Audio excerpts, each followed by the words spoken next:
नमस्कार। मेरा नाम एम भूलक्ष्मी देवी है।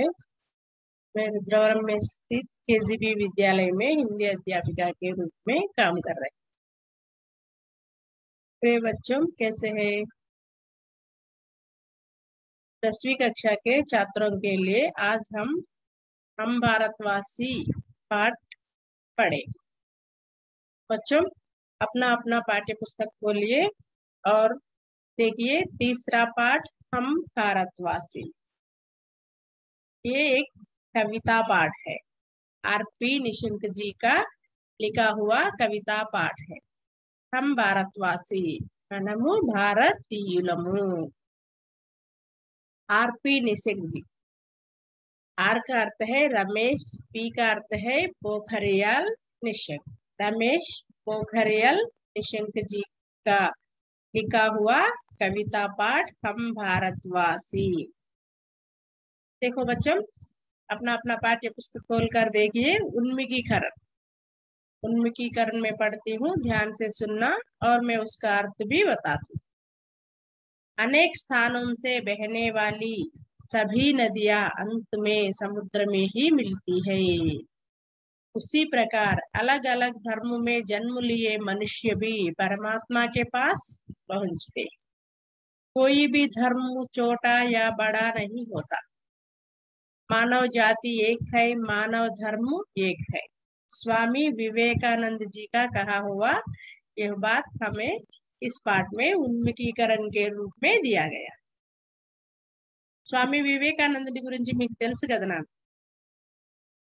చాలా గొప్ప వ్యక్తి, తత్వవేత్త. చాలా మంచి విషయాలు ఆయన ద్వారా మనము తెలుసుకోవచ్చు. అలాగే उन्मुखीकरण अनेक स्थानों से बहने वाली सभी नदियां अंत में समुद्र में ही मिलती है। అనేక స్థానం से వివిధ ప్రదేశాల నుంచి బహనే వాली సభీ నదియా పారుతున్నటువంటి నదులు ఎప్పుడు పారుతూ ఉంటాయి అంటే నిరంతరం ప్రవహిస్తూ ఉంటాయి. అలాంటి నదులన్నీ కలిసి అంతమే సముద్రమే హి మిల్తీ హై. లాస్ట్ గా ఎక్కడ కలుస్తాయమ్మా? సముద్రంలో కలుస్తాయి. అంటే మనకి వర్షాలు పడినప్పుడు మనము వాటర్ ని స్టోర్ చేసుకొని పెట్టుకొని ఉంటాము కదా. అవి పంటలకి, మనం తాగడానికి, తర్వాత మన గృహ అవసరాలకి అన్నిటికీ నీరు అనేది అత్యవసరం. ఆ నీటినంతా మనము ఉపయోగించిన తర్వాత ఎక్కువైనటువంటి నీటిని ఏం చేస్తాం? మనము సముద్రాల్లోకి వదిలేస్తాం. అదే అక్కడ మనకి వివేకానంద జీ చెప్తున్నారు. అనేక స్థానం సే బహనే వాली సభీ నది అంతమే సముద్రమే. వివిధ రకాల ప్రదేశాల నుంచి పారుతున్నటువంటి నదులన్నీ लास्ट గా ఎక్కడ కలుస్తాయి? సముద్రమే మిల్తీ హై అని సాగర్ మే మిల్తీ. उसी प्रकार अलग अलग धर्मों में जन्म लिए मनुष्य भी परमात्मा के पास पहुंचते हैं. उसी प्रकार అదే విధంగా अलग अलग धर्मों में जन्म लिए मनुष्य అంటే వివిధ కులాల, జాతుల, మతాలలో పుట్టినప్పటికీ అందరూ ఎక్కడికి వెళ్తారు? పరమాత్మకే పాస్ పహుంచితే హై, ఆ భగవంతుడి దగ్గరికే వెళ్తారు. అంటే హిందువులు గాని, ముస్లిమ్స్ గాని, క్రిస్టియన్స్ గాని అంటే వాళ్ళ మతాలని వాళ్ళు స్వీకరిస్తారు. ఏ కులంలో పుట్టినా, ఏ జాతిలో పుట్టినా ఆ మతాలకు అనుగుణంగా మనం ప్రవర్తించినప్పటికీ మనము చనిపోయిన తర్వాత ఎక్కడికి వెళ్తాము? దేవుడి దగ్గరికే వెళ్తాం. అది అక్కడ వివిధ రకాల కులాల, జాతుల్లో, మతాల్లో పుట్టినప్పటికీ కూడా అందరూ దేవుడి దగ్గరికే వెళ్తారు. ఏ విధంగా అయితే వివిధ ప్రదేశాల నుంచి ప్రవహిస్తున్నటువంటి నీరు అనేది లాస్ట్ లో అంతమే సముద్రమే విలీन होती है. उसी प्रकार अलग अलग धर्म में जन्म लिए मनुष्य भी परमात्मा के पास ही पहुंचते. कोई भी धर्म छोटा या बड़ा नहीं है. ఏ ధర్మము చిన్నది పెద్దదనేది ఉండదు. వాళ్ళ వాళ్ళ సాంప్రదాయాలు, వాళ్ళ పద్ధతులకు అనుగుణంగా వాళ్ళు ప్రవర్తిస్తారు. ఎందుకంటే హిందువులు గుడికి వెళ్తారు, ముస్లింలు మస్జిద్కి వెళ్తారు, క్రిస్టియన్స్ గిరిజాగారికి వెళ్తారు. అంటే వాళ్ళ పద్ధతిలో వాళ్ళ ధర్మం గొప్పదని అనుకుంటారు. మానవ జాతి ఏక్ హై, మానవ ధర్మ ఏక్ హై. చూడండి, నీ కులం పెద్దదో నా కులం చిన్నదో, లేక నీ జాతి పెద్దదో నా జాతి పెద్దదో అనేది లేకుండా కోయి బి ధర్మం అనేది చిన్నది పెద్దది అనేదంటూ ఉండదు. మానవ జాతి అంటే మనందరినీ కలిపేటువంటి మానవ ధర్మం ఏకే. ఏ విధంగా మానవ జాతి అయితే ఒకటేనో అలాగే మానవ ధర్మము కూడా ఒకటేను అని ఇక్కడ మనకి స్వామి వివేకానంద గారు చెప్పారు. अच्छा बच्चा, प्रश्न देख, यहाँ पर उन्मुखीकरण के में 3 प्रश्न दिए गए हैं। नदियां किसमें विलीन होती है? हम लोग पढ़े हैं अभी, नदियां समुद्र में विलीन होती है। यहाँ पर किसमें के बदले समुद्र रखने से उसका उत्तर मिल जाए। नदियां समुद्र में विलीन होती है, इसमें किस किस को एक बताया गया है? ఉన్ముఖీకరణలో ఎవరెవరిని ఒకటిగా చెప్పారు? మానవ జాతిని, మానవ ధర్మాన్ని. అంటే మనమంతా మనుషులము, ఒకటే జాతి, మనం పాటించేదంతా ఒకటే ధర్మం. అంటే వివిధ రకాల కులాలలో పుట్టినప్పటికీ కూడా జాతి అనేది, ధర్మం అనేది ఒక్కటే. మానవ జాతి ఏక్ హై, ఇస్ పర్ అప్నే విచార్ బతాయి. మానవ జాతి ఒకటేనని అంటున్నారు కదా, మీ ఉద్దేశం చెప్పమని ఇక్కడ అడుగుతుంది. నిజమే కదా, మానవ జాతి ఒక్కటే, మనుషులంతా ఒక్కటే.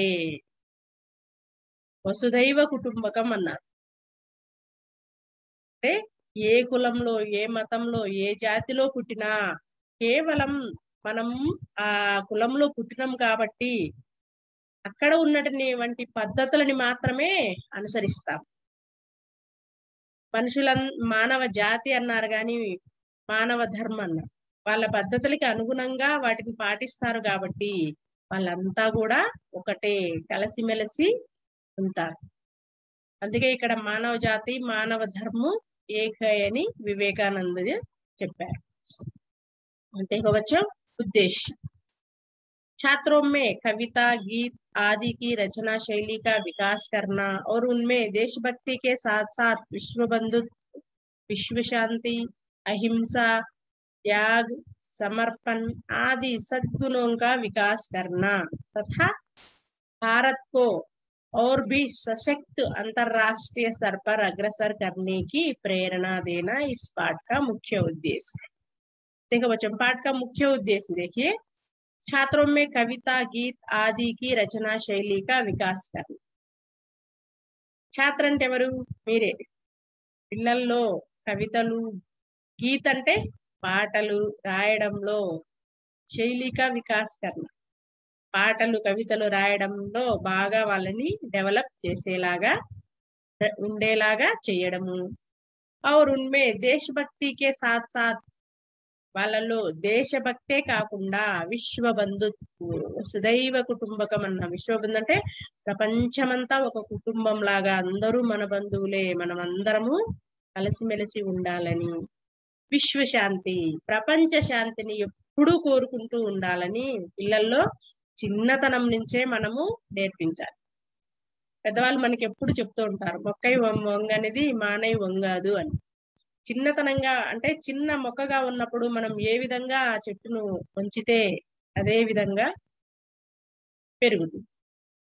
అలాగే చిన్నతనం నుంచే పిల్లల్లో కూడా దేశభక్తి అనేది, ప్రపంచమంతా ఒకటే, అందరూ మన బంధువులే, అందరం మనం కలిసిమెలిసి ఉండాలి, మానవ జాతి అంతా ఒకటే, మనుషులందరినీ ప్రేమించాలి, ప్రపంచ శాంతిని ఎప్పుడూ కోరుకోవాలి, ఉగ్రవాదానికి గాని వేరే ఏ విషయాలకు గాని మన దేశంలో స్థానం అనేది ఇవ్వకూడదు అని పిల్లల్లో నేర్పించడము. అహింస, అహింస అంటే ఎక్కడైతే హింస జరగదు. గాంధీ మహాత్ముడు అహింసతోనే మనకి స్వాతంత్రాన్ని సంపాదించారు. త్యాగం, స్వార్థం అనేది లేకుండా ఇతరుల పట్ల ఎప్పుడూ దయగలిగేలా ఉండడము. అవసరమైతే త్యాగం చేయడంలో కూడా ముందు ఉండగలిగేలా. సమర్పణ ఆది సద్గుణం కా వికాస్ కర్నా. సమర్పణ అంటే దేశం కోసం తనను తాను అర్పించుకోవడం. దేశం కోసం తనను తాను ఎవరు అర్పించుకుంటారమ్మా? బోర్డర్ లో సైనికులు.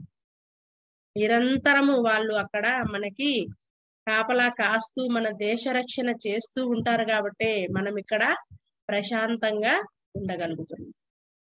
అదే అక్కడ వాళ్ళు కాపలా కాస్తూ మనకి రక్షణగా ఉండకపోతే ఉగ్రవాదం అనేది భయంకరంగా పెరిగిపోతుంది. ఏ దేశం వాళ్ళు మన దేశం మీద బాంబులు వేస్తారో, ఎప్పుడు ఏం జరుగుతుందో అని నిరంతరం భయపడుతూ మనము బతకాలి. ఇక్కడ కవి అదే మనకి చెప్తున్నాడు. సమర్పణ్, నిన్ను నువ్వు దేశానికి అర్పించుకోవాలి.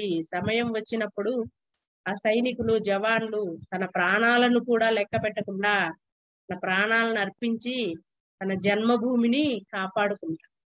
అంటే అంత గొప్ప దేశభక్తి వాళ్ళల్లో ఉంటుంది. ఆ పిల్లల్లో కూడా చిన్నతనం నుంచి ఇలాంటి మంచి గుణాలు అలవడేలా చెయ్యాలి. तथा भारत को और भी सशक्त कर अंतरराष्ट्रीय स्तर पर अग्रसर करने की प्रेरणा देना. భారతదేశాన్ని ఇంకా బలిష్టమైనటువంటి అంతర్రాష్ట్రీయ స్థర్ పర్ ఇంటర్నేషనల్ వైజ్ గా అంతర్జాతీయంగా అగ్రసర్ కర్నీకి ప్రేరణ దేన. అంటే మన భారతదేశం ఎప్పుడైనా సరే మొదటి స్థానంలో ఉండేలాగా చెయ్యాలి అనేదే ఈ పాఠం యొక్క ముఖ్య ఉద్దేశం. చాలా మంచిగా చెప్పారు మనకి కవి గారు. అవునా? నిజమే కదా.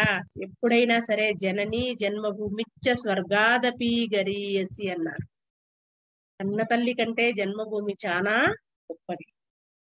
మనకి జన్మనిచ్చిన తల్లి కంటే గొప్పది ఎందుకన్నారంటే 9 నెలలు మాత్రమే మన తల్లి మనల్ని గర్భంలో మోస్తుంది.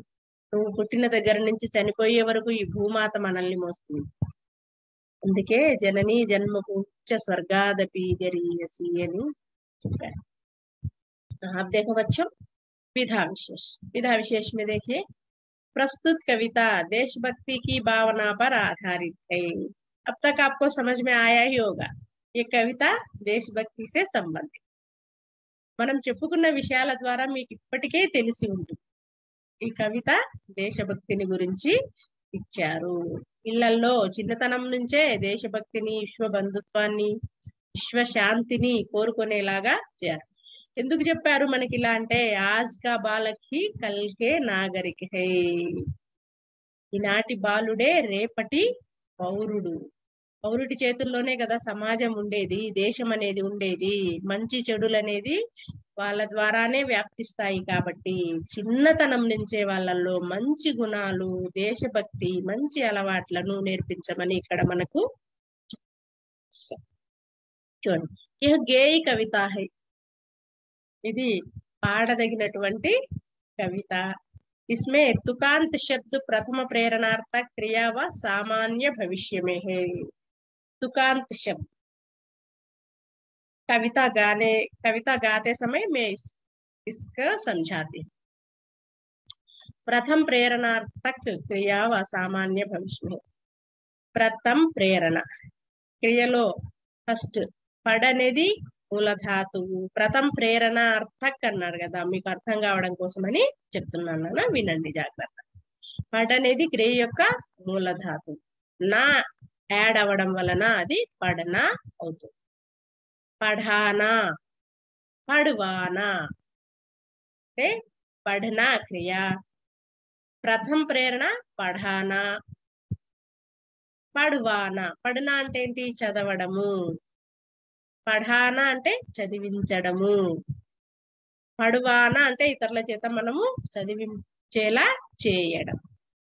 ఇక్కడ ప్రథమ ప్రేరణ అంటే పఢానా. పడ్ అనే క్రియకి మూలధాతువుకి నా ప్రత్యయ యాడ్ అవ్వడం వలన అది క్రియ రూపంలోకి మారుతుంది. ఫస్ట్ క్రియ ఏమొస్తుంది? పఢనా. उसके बाद प्रेरणार्थक क्रिया అంటే పఢానా. उसके बाद नेक्स्ट पढ़वाना. సామాన్య భవిష్యము, సామాన్య భవిష్యత్ కాలంలో మీకు వ్యాకరణాంశం చెప్పేటప్పుడు ఇవన్నీ చెప్తాను వివరంగా. यह कविता बच्चों में सत्य, अहिंसा, त्याग और समर्पण की भावना जागृत कर. ఈ కవిత పిల్లల్లో సత్యము, అహింస, త్యాగము और समर्पण की भावना जागृत कर. ఇలాంటి గొప్ప గొప్ప భావాలన్నీ పిల్లల్లో జాగృతం చేయాలి. చిన్నతనం నుంచే వాటిని మేల్కొల్పాలి. మనం ఎప్పుడు నిరంతరం చెప్తూ ఉంటే ఆ పిల్లవాడి మైండ్ లో అనేది సెట్ అయిపోతుంది అనమాట. సమాజంలో ఇలా బ్రతకాలి, ఇలా ఉండాలి, ఇలా జీవించాలి, ఇలా గౌరవించాలి అనేది తెలుస్తుంది. उन्हें विश्व बंधुत्व की ओर कदम बढ़ाने की प्रेरणा देती है. వాళ్ళల్లో విశ్వ బంధుత్వం, ప్రపంచము అంతా మన కుటుంబమే, ఎప్పుడు ప్రపంచ శాంతినే మనము కోరుకోవాలి అనే వైపు అడుగులు వేయడానికి ప్రేరణ ఇస్తుంది. దేశభక్తి గీతన్నా, దేశభక్తి కవితన్నా ప్రేరణాత్మక హోతి. అవును, ప్రేరణాత్మకంగానే అంటే మనలో మోటివేషన్ చేసేలాగా దేశభక్తి కవితలు గాని పాటలు గాని ఉంటాయి. अब देखो बच्चों कवि परिचय. प्रस्तुत कविता के कवि रमेश पोखरियल निशंक है. मैंने आपको पहले ही बताया था ना, पाठ का नाम बताते समय हम भारतवासी.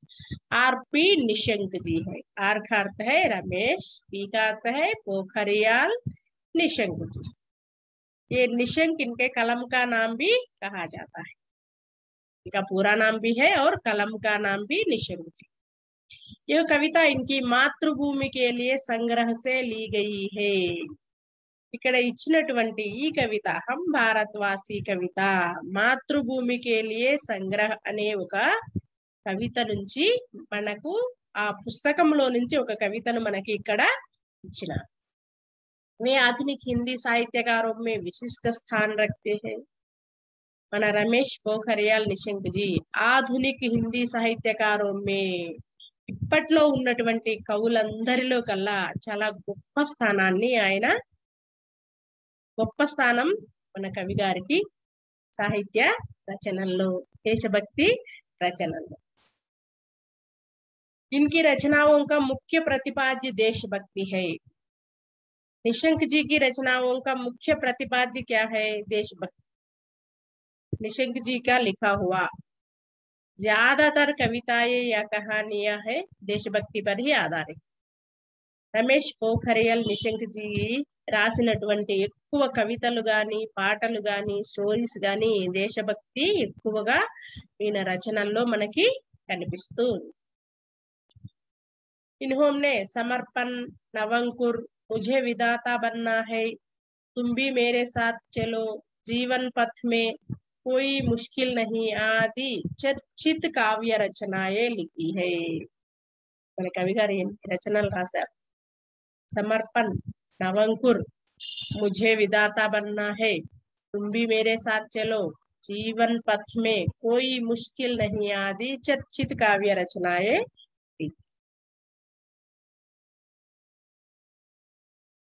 अब देखो बच्चों, पाठ्य पुस्तक में कवि का जन्म नहीं दिया गया है, इसलिए मैं ये लिखकर यहाँ पर रखी.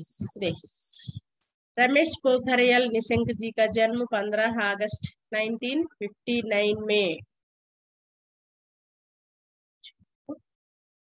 पिनानी, पौड़ी गढ़वाल, उत्तराखंड में इनका जन्म हुआ.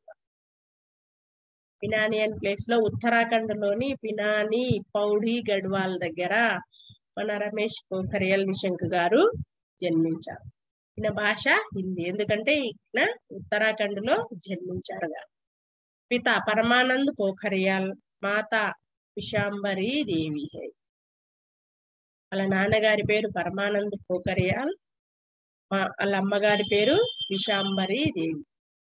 ఈయన మనకి సాహిత్యక రచన में कुछ विधाएं है, कहानी, कविता, गीत, यात्रा वृत्तांत, एकांकी, संस्मरण, इस प्रकार.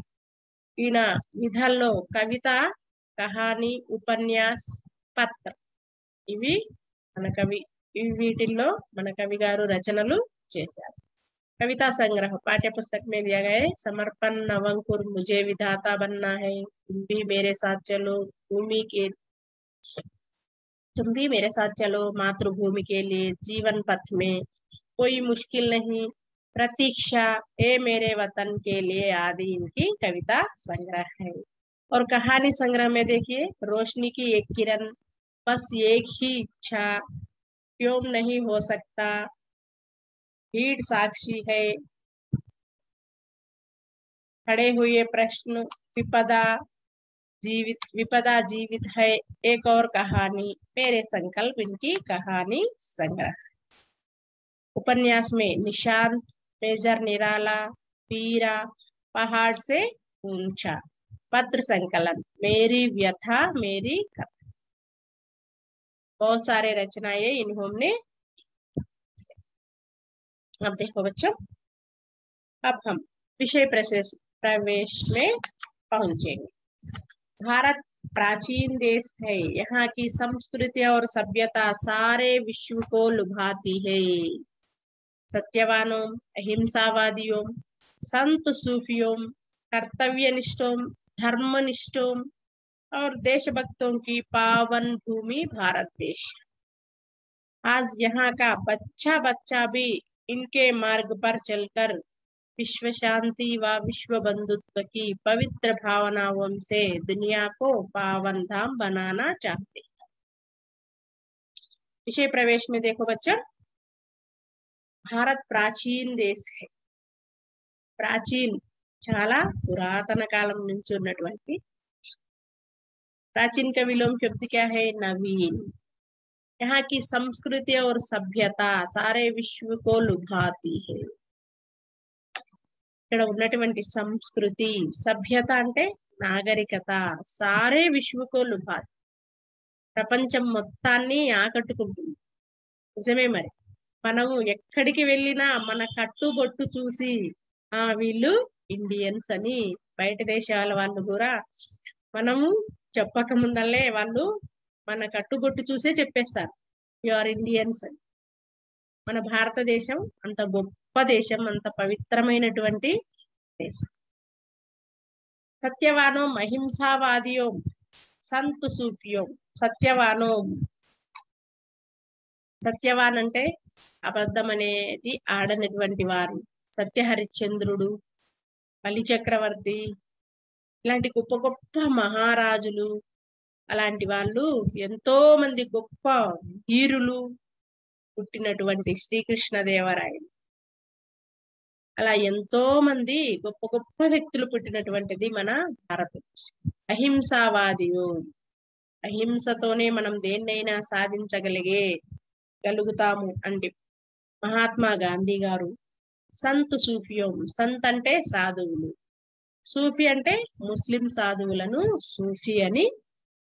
కర్తవ్యనిష్ఠ, కర్తవ్యం కోసం ఒక బాధ్యత అనేది తీసుకున్న తర్వాత దాని మీదే నిలబడ కోసం తన ప్రాణాలను కూడా వదిలినటువంటి గొప్ప గొప్ప వీరులు, చక్రవర్తులు మన దేశంలో జన్మించారు। సాధువులు గాని, సంతులు గాని, ఎంతో గొప్ప గొప్ప వ్యక్తులు జన్మించినటువంటి అతి పవిత్రమైనటువంటిది భారతదేశం। धर्मनिष्ठों और देशभक्तों की पावन भूमि భారతదేశం।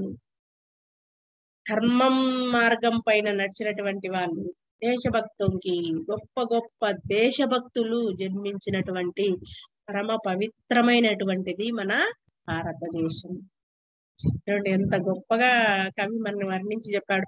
మనం చెప్పుకుంటూ వింటూ ఉంటుంటేనే మనకి మనలో తెలియని ఒక శక్తి అనేది అనిపిస్తుంది, ఒక సంతోషం అనేది అనిపిస్తుంది। అవును, మన దేశంలో ఇంత గొప్ప గొప్ప వ్యక్తులు జన్మించారు, నిజమే కదా, మనం కూడా అంత గొప్ప వ్యక్తులుగా పేరు తెచ్చుకోవాలి, దేశభక్తి అనేది మన మనసులో ఎప్పుడూ ఉండాలి అని।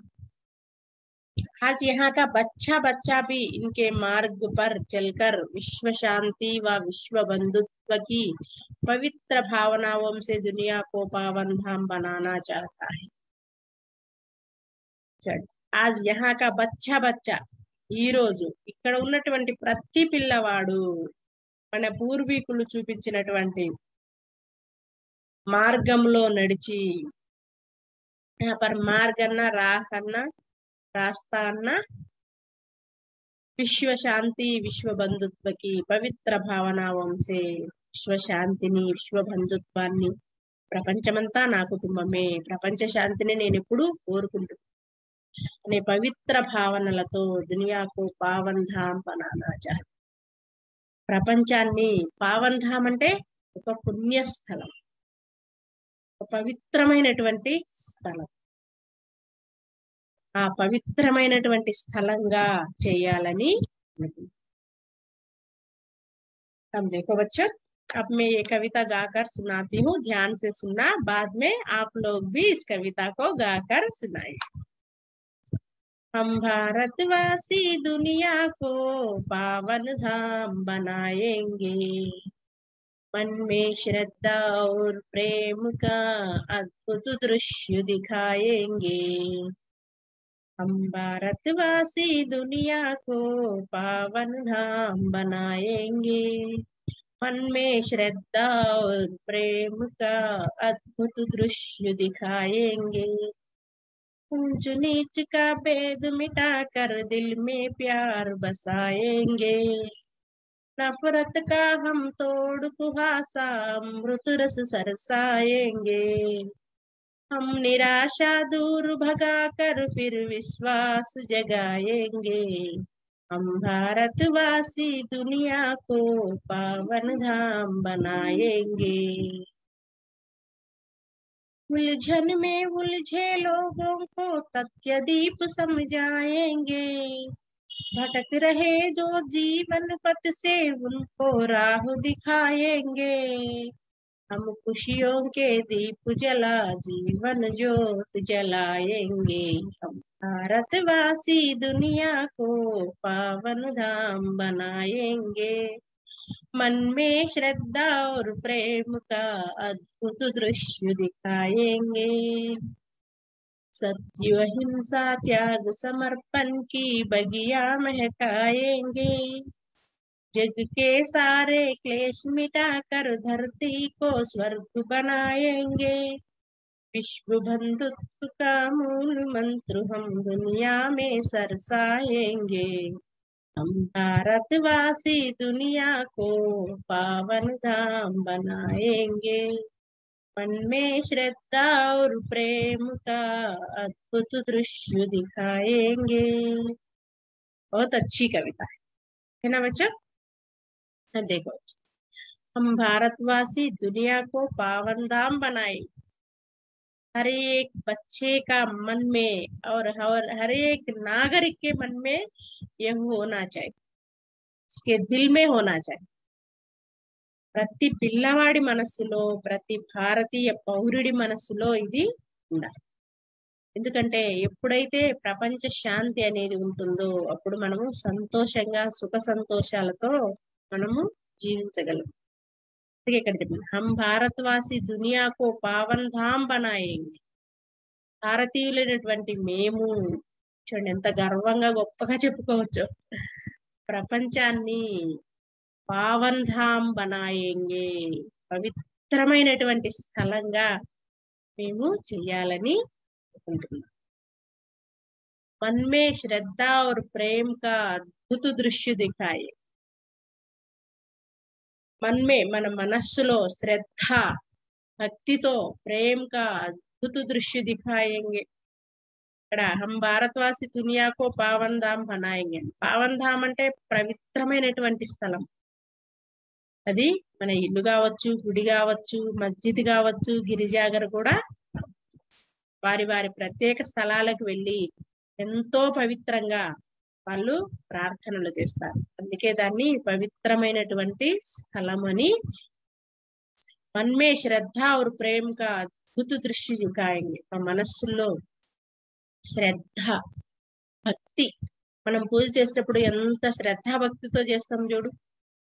చిన్న డిస్టర్బెన్స్ జరిగినా కూడా అరవద్దు, సైలెంట్ గా ఉండండి, పూజ చేస్తున్నాం కదా. పూజ అనేది మనస్ఫూర్తిగా ప్రశాంతంగా దేవుడికి పూజ చేయాలి. అప్పుడే మన మనసు చాలా సంతోషంగా ఉంది. అదే మన భారతదేశాన్ని కూడా పవిత్రమైనటువంటి స్థలంగా తయారు చేయాలి అంటే ఎంతో భక్తి శ్రద్ధలతో ప్రేమతో అందరము కలిసిమెలిసి ఉంటామనే ఒక అద్భుత దృశ్య దిఖాయేంగే. అలా ఉండేటువంటి ఒక అద్భుత దృశ్యాన్ని మేము మీకు చూపించాలనుకుంటున్నాం. నిజమే కదా, అందరూ కలిసిమెలిసి ఎంతో సంతోషంగా ప్రేమతో శ్రద్ధాభక్తులతో ప్రపంచాన్ని పవిత్రమైనటువంటి స్థలాన్ని చేస్తామనే అద్భుత దృశ్యాన్ని మీకు చూపించాలని అనుకుంటున్నాను. వర్షం పడేటప్పుడు ఇంద్రధనస్సు ఆకాశంలో వచ్చినప్పుడు పిల్లలు పెద్దలతో సహా అక్కడ ఉన్నటువంటి ఆ దృశ్యాన్ని అలాగే కొంచెంసేపు చూస్తూ ఉంటారు. అలాగే భారతీయుల మనస్సుల్లో శ్రద్ధని, ప్రేమని మేల్కొల్పి అలాంటి అద్భుత దృశ్యాన్ని మీకు మేము చూపించేలాగా చేస్తాము అని ఇక్కడ కవి మనకి చెప్తారు. ऊंच नीच का भेद मिटाकर दिल में प्यार बसाए. ऊंच नीच అంటే గొప్ప తేడా, పేద ధనిక, భేద్ మిటాకర్ ఆ భేదాలని, మిటాకర్ అంటే తొలగించి, నువ్వు గొప్పవాడివి నేను చిన్నవాడిని, లేదా నువ్వు ధనికుడివి నేను పేదవాడిని అనే భేదాలను తొలగించి దిల్ మే ప్యార్ బసాయి, వాళ్ళ మనసుల్లో ప్రేమని నింపేలాగా చేస్తారు. ఎప్పుడైతే పేద ధనిక గొప్ప చిన్న అనే తారతమ్యాలు మన మనసుల్లో ఉంటాయో అప్పుడు మనము మనుషులకి దగ్గరగా కాలేదు. అహంకారం అనేది మన మనసులో ఉంటుంది.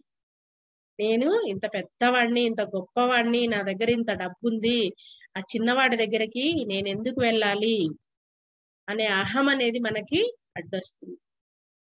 అలాంటి తారతమ్యాలను, పేదవాడు ధనికవాడు, గొప్పవాడు డబ్బు లేనివాడు, ధనవంతుడు అనే తారతమ్యాలని మిటాకర్ తొలగించి దిల్ మే ప్యార్ బసాయేంగే, మనసుల్లో ప్రేమని మాత్రము నింపుతాము.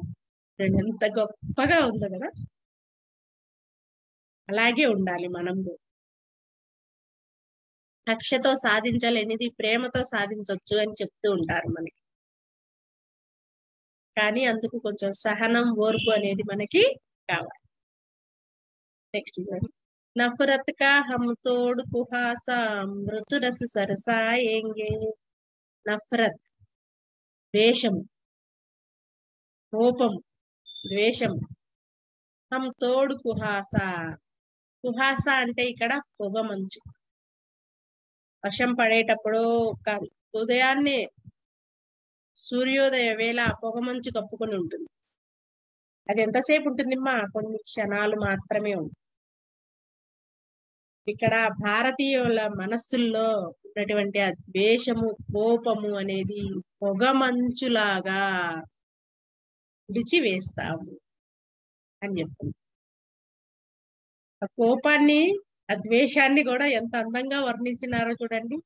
పొగమంచు అయితే ఎలా కొంచెం టైం ఉన్న తర్వాత వెళ్ళిపోయి ఆ ప్రదేశం అంతా వెలుతురుతో నిండి ఉంటుందో అలాగే భారతీయుల్లో ఉన్నటువంటి ఆ ద్వేషాన్ని, కోపాన్ని ఉడచివేసి అమృత రస సరసాయి, అమృత రసాన్ని నింపేస్తారు.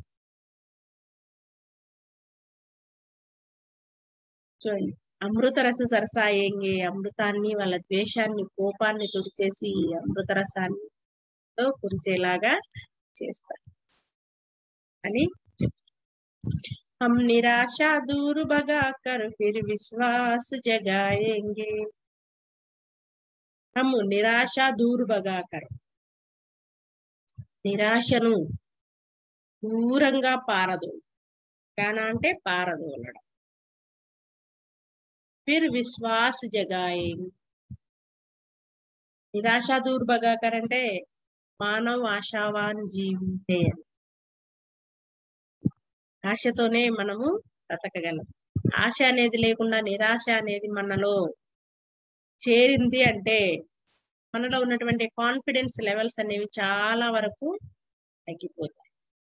ఎంతటి కష్టాన్నైనా సరే ఆశతో మనము జయించగలుగుతాము అన్నప్పుడు ఎంతటి బాధ అయినా సరే, ఎంతటి కష్టమైనా సరే మనసులో ఒక ఆశ అనే కిరణం ఉంటే ఎంత చీకటిలోనైనా మనము మార్గాన్ని వెతకగలుగుతాం. ఆశకున్నటువంటి టాలెంట్ అది. ఇక్కడ మన కవి అదే చెప్తుంది. హమ్ నిరాశ దూర్ భగాకర్, భారతీయుల్లో ఉన్నటువంటి నిరాశను పారదోలి ఫిర్ విశ్వాస్ జగాయేంగే, అది ఏ రూపంలోనైనా కావచ్చు వాళ్ళల్లో విశ్వాసాన్ని మేల్కొల్పుతాము. ఏ విధంగానంటే ఎప్పుడు ఈ ప్రపంచం శాంతితో ఉండేది లేదురా, ఎప్పుడు బాంబులు వేసుకోవడం, ఎప్పుడు ఉగ్రవాదులు టెర్రరిస్టులు అక్కడ బాంబులు వేసినారు, ఇక్కడ ఇది చేసినారు, అక్కడ కులాల మతాల కొట్లాటలు ఇలాంటివన్నీ జరుగుతూ ఉంటాయి కదరా, ఎప్పుడు బాగుపడుతుంది అని అనుకుంటూ ఉంటారు కొత్తగా. అక్కడ ఇది జరిగింది, ఇక్కడ ఈ విషయం జరిగింది, ఆ రెచ్చగొట్టి కులాల మతాల కొట్లాటలు పెడుతున్నారు, ఎప్పుడు తెలుసుకుంటారు వీళ్ళు ఎప్పుడు తెలుసుకునేది లేదు, మనం ఎప్పుడు ఇలానే ఈ కొట్లాటల్లోనూ లేక ఈ బాంబు దాడుల్లోనూ ఉగ్రవాద దాడుల్లోనూ మనకి ఏదన్నా కావాలనో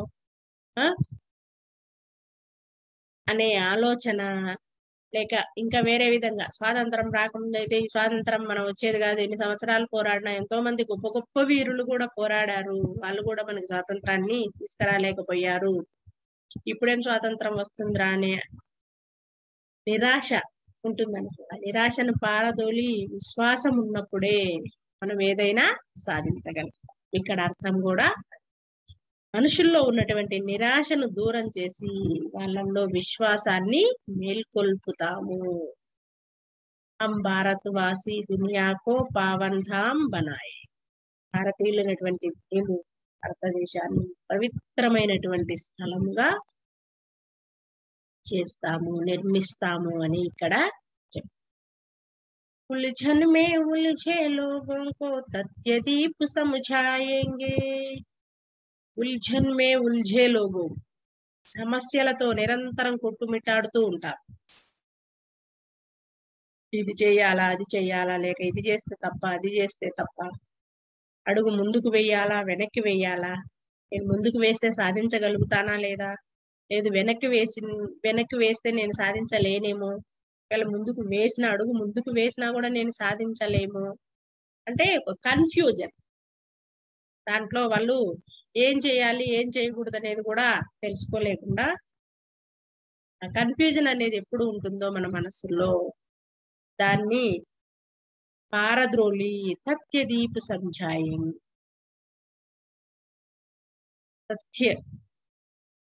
సత్య అంటే ఏంటిదిమ్మా? సత్య అంటే అక్కడ నిజమైనటువంటి దాన్ని వెలుగులాగా చూపిస్తాము. చిన్న వెలుగు కూడా, చీకటిలో చిన్న వెలుగు కూడా ఆశాకిరణం లాగా పనిచేస్తుంది అని చెప్తారు మనకి. సత్యదీప్ అంటే మంచి మార్గాన్ని వాళ్ళకి మేము చూపిస్తాం అని అక్కడ మనకి కవి చెప్తున్నాం. భటక్ రహే జో జీవన్ పథ్ సే ఉన్కో రాహు దిఖాయేంగే. భటక్ రహే, మంచి మార్గాన్ని వదిలిపెట్టి చెడు మార్గంలోకి వెళ్తూ ఉంటారు. జీవన మార్గంలో పథ్ అన్న, రాహ్ అన్న, రాస్తా అన్న, మార్గన్న ఒకటే, ఇవన్నీ పర్యాయ పదాలు. భటక్ రహే జో జీవన్ పథ్ సే, జీవితంలో మనం సాధించాల్సినటువంటి లక్ష్యాన్ని వదిలి తప్పుడు మార్గంలో వెళ్ళే వాళ్ళకి రాహు దిఖాయేంగే, వాళ్ళకు మంచి మార్గాన్ని చూపిస్తాము. మంచి మార్గాన్ని వదిలేసి నేనేదో చేయాలనుకున్నాను అది నేను చేయలేకపోతున్నానని కొంతమంది ఏం చేస్తారు, ఆలోచనతో చెడు ఎక్కువగా వాళ్ళని అట్రాక్ట్ చేస్తుంది. మంచి అనేది నిదానంగా పనిచేస్తుంది, చెడు ఎక్కువగా ఎఫెక్టివ్ గా ఉంటుంది. కాబట్టి ఆ జీవన మార్గంలో దారి తప్పిన వాళ్ళకి మేము మంచి మార్గాన్ని చూపిస్తాము. నీ జీవితం ఇది కాదు, నువ్వు మంచి మార్గంలో నడవాలి అని చేస్తాను. చాలా మంది అంటే ఎగ్జాంపుల్ చెప్తున్నాను నేను ఇక్కడ, డబ్బు సంపాదన కావచ్చు, ఇంకా వేరే ఏదైనా ఆశయంతో కూడా చెడు మార్గాలని ఎక్కువగా అన్వేషిస్తూ ఉంటారు. ఆ చెడు మార్గాలను వదిలేసి మంచి మార్గంలో నడిచేలాగా మేము చేస్తాము, వాళ్ళకు మంచి మార్గాన్ని చూపిస్తాం. హమ్ ఖుషియోం కే దీప్ జలా జీవన్ జ్యోత్ జలాయేంగే. సంతోషంతో దియలు వెలిగించి జీవన జ్యోతిని వెలిగిస్తాము. మనం దీపావళి పండుగ వచ్చిందంటే దియలన్నీ వెలిగించుకొని సంతోషంగా చప్పట్లు కొట్టుకుంటూ తర్వాత బాణసంచ కాల్చుకొని ఎంజాయ్ చేస్తాం కదా. సంతోషం అనే దీపాల వెలుగులో జీవన జ్యోతులని వెలిగిస్తాం. మనం ఎప్పుడైతే ఒకరికి మంచి మార్గాన్ని చూపించినప్పుడు వాళ్ళు సంతోషంతో మనకి కూడా దగ్గర అవుతారు. అలా సంతోషం అనే దీపాలను వెలిగించి జీవన జ్యోతులను వెలిగిస్తాము వాళ్ళ జీవితాల్లో అని ఇక్కడ కవి హం భారత్వాసి దునియాకో పావన్ ధామ్ బనాయే. భారతీయులైనటువంటి మేము ఈ ప్రపంచాన్ని, విశ్వాన్ని, జగ్ని, దునియా అన్న, విశ్వన్న, జగ్గన్న, జగతన్న పావన్ ధామ్ బనాయేంగే, పవిత్రమైన స్థలంగా మారుస్తాం. ఎందుకంటే అలాంటి పవిత్ర స్థలాలకు వెళితే మన మనస్సులు కూడా పవిత్రంగా ఉంటాయి. చెడు ఆలోచనలు అనేవే రావు. మన మనస్సు నిర్మలంగా ఉంటుంది. मन में श्रद्धा और प्रेम का अद्भुत दृश्य दिखाई. मन అంటే దిల్, హృదయ్. మనస్సులో శ్రద్ధ, ప్రేమ అనే అద్భుత దృశ్యాలని భారతవాసులలో నెలకొల్పి మీ అందరికీ అద్భుత దృశ్యాన్ని చూపిస్తాం. సత్య, అహింస, త్యాగ, సమర్పణ కి బగియా మెహకాయేంగే. సత్యము, అహింస, త్యాగము, సమర్పణ, నువ్వు దేశం కోసం నీ ప్రాణాలను సైతము పించే బగియా మెహకాయేంగే. బగియా యహా ఉపవన్ బాగ్, పూల తోట, మెహకాయి.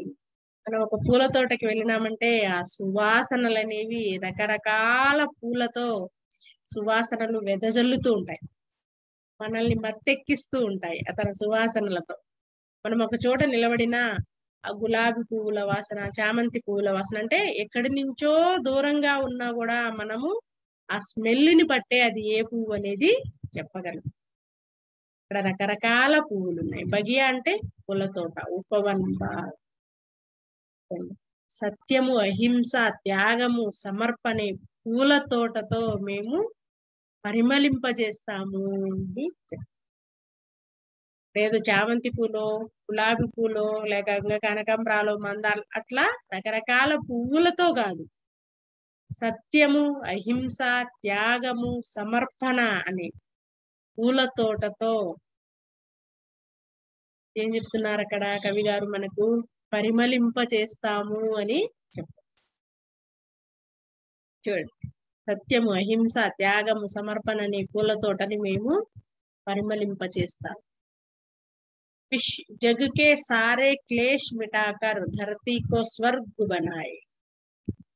జగ్ అంటే ప్రపంచం. ప్రపంచంలో ఉన్నటువంటి సారే క్లేష్ మిటాకర్, క్లేష్ అంటే కష్టము, దుఃఖాన్ని తొలగించి ధరతీకో స్వర్గ్ బనాయేంగే, ఈ భూమిని స్వర్గంలాగా తయారు చేస్తారు. ఎప్పుడైతే సత్యము, అహింస, త్యాగము, సమర్పణ అనే పూల తోటని మనము పరిమళింపజేస్తామో అక్కడ ఏ కష్టానికి, దుఃఖానికి, బాధకి, కన్నీళ్ళకి స్థానం అనేది ఉండదు. చూడండి, జగకే సారే క్లేష్ మిటాకర్, ప్రపంచంలో ఉన్నటువంటి కష్టము, దుఃఖాలను దూరం చేసి ధర్తీకో స్వర్గ్ బనాయేంగే, భూమిని స్వర్గంలాగా తయారు చేస్తారు. विश्व बंधुत्व का मूल मंत्र हम दुनिया में सरसाए. విశ్వ బంధుత్వం అనే మూల మంత్రాన్ని ప్రపంచంలో ఇవిగా తెలుసుకునేలాగా చేస్తాం. हम भारतवासी दुनिया को पावन धाम बनाए. భారతీయులైనటువంటి మనము ప్రపంచాన్ని పవిత్రమైనటువంటి స్థలముగా చేస్తాము, తయారు చేస్తాము. మే శ్రద్ధ और ప్రేమ का అద్భుత దృశ్య దిఖాయి. మన మనసులలో శ్రద్ధ, ప్రేమ అనే అద్భుత దృశ్యాలని మనము కలిగేలాగా చేస్తాము అని ఇక్కడ మనకి కవి చెప్తున్నారు. देखो बच्चों, अभी तक मैंने पहले छात्रों में प्रेरणा पढ़ाने तुकांत शब्द विधा विशेष में मैंने इसमें तुकांत शब्द का प्रथम प्रेरणात्मक सामान्य भविष्य में है बताया ना. देखो बच्चों, कविता में आखिरी शब्द देखो, बनाएंगे, दिखाएंगे, बसाएंगे, सरसाएंगे, जगाएंगे, बनाएंगे, समझाएंगे, दिखाएंगे, जलाएंगे, बनाएंगे, दिखाएंगे, महकाएंगे, बनाएंगे, सरसाएंगे, बनाएंगे, दिखाएंगे। तुकांत शब्द से अंत्यप्रास अलंकार भी कहते। देखो आखिरी शब्द पूरे एक ही जैसे है, इसी को तुकांत शब्द कहते हैं। हाँ, अब देखो बच्चों, अभी तक आपको ये कविता समझ में आया होगा। अब देखो बच्चों, इसमें आए मुहावरे बताती, इस कविता में आए मुहावरे बताती। हाँ बच्चों, मैं भूल गया, और एक बार, ये रमेश पोखरियाल निशंक जी हमारे एजुकेशनल मिनिस्टर भी है। एक भारतीय राजनीतिज्ञ तथा वर्तमान केंद्रीय मानव संसाधन विकास मंत्री है। प्रेजेंट మనకి ఎడ్యుకేషనల్ మినిస్టర్ గా కూడా మన कवि గారు చేస్తారు। और एक हिंदी कवि भी है, ठीक है, गొప్ప हिंदी कवि కూడా। हाँ, और बच्चों, अब मैं इसमें इस पार्ट में आए मुहावरे बताती। दिल में प्यार बसाना, यहाँ पर उसका अर्थ है प्रेम भाव बहाना, వాళ్ళలో ప్రేమ భావము ప్రసరించేలాగా చేయడము। అమృత రస్ సరసానా, अमृत रस सरसाना, प्रेम भाव बहाना, दिल में प्यार बसाना, ఏకతా జగానా, వాళ్ళల్లో ఐకమత్యం అనేది కలిగేలాగా చేయడం। सत्यदीप समझाना, सच्चाई का परिचय देना। राह दिखाना, मार्गदर्शन करना। बगिया महकाना, ప్రభావిత करना। మనం ఆ పూల తోటలోకి వెళ్తే పూల తోటలో మనల్ని ప్రభావితం చేస్తుంది, ఎందుకంటే రకరకాల పువ్వులు అక్కడ ఉండి మనకి చేస్తాయి। पावन धाम बनाना, तीर्थ स्थान बनाना। अब देखो बच्चों, हम फिर एक बार इस पाठ को दोहराए।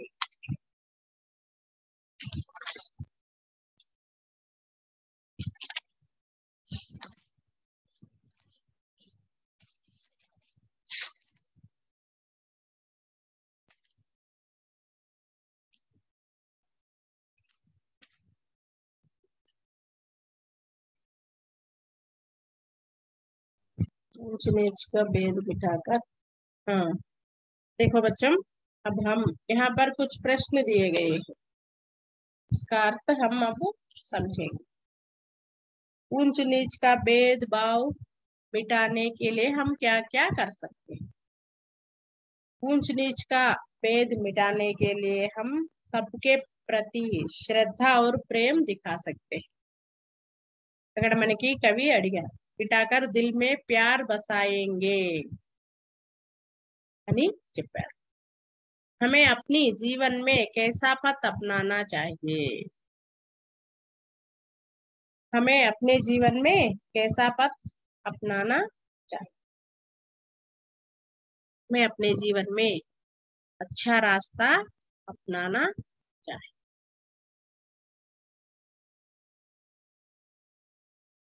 जीवन पथ में जो भटक रहे जीवन पथ में उनको राह दिखाना चाहिए। तीसरे प्रश्न का उत्तर, सत्य अहिंसा त्याग और समर्पण की बगिया महकाने के लिए हम क्या क्या कर सकते हैं?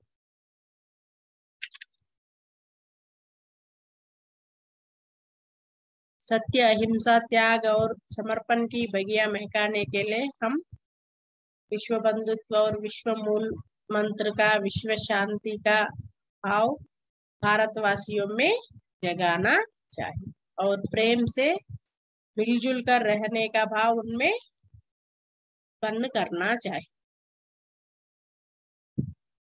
अब देखो बच्चों, आपको इस कविता का भाव समझ में आया होगा। मैं एक बार इसको दोहराती।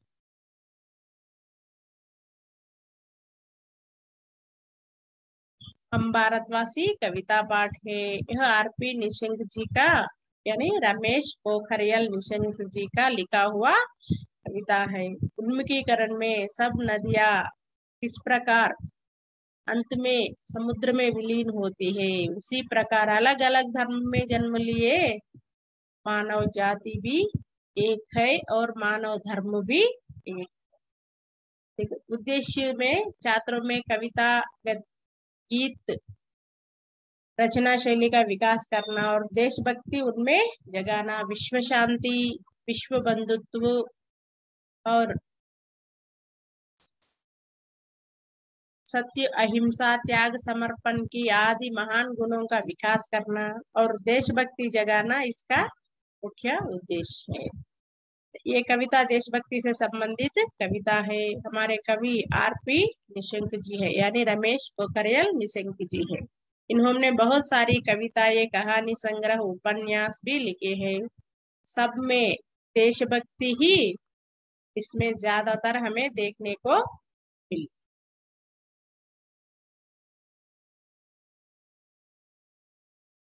उनकी रचनाएं भी एक बार फिर से देख लो बच्चों। कविता संग्रह तो पाठ्य पुस्तक में भी है। यह कहानी संग्रह में देखिए, रोशनी की एक किरण, बस एक ही इच्छा, योग नहीं हो सकता, भीड़ साक्षी है, खड़े हुए प्रश्न, विपदा जीवित है, एक और कहानी, मेरे संकल्प। उपन्यास में निशांत, मेजर निराला, वीरा, पहाड़ से ऊंचा। पत्र संकलन में मेरी व्यथा मेरी खबर। बच्चों, इस तरह की एक और कहानी या देशभक्ति से संबंधित कविता या गीत इकट्ठा करके आप अपने उत्तर पुस्तिका में लिखिए और अपनी अध्यापिका को दिखाएं। आज का यह सत्र यहीं पर समाप्त होता है। बच्चों, हम अगले सत्र में फिर मिलेंगे। तब तक के लिए धन्यवाद। गृह कार्य में आप मुहावरे और उसका अर्थ लिखिए।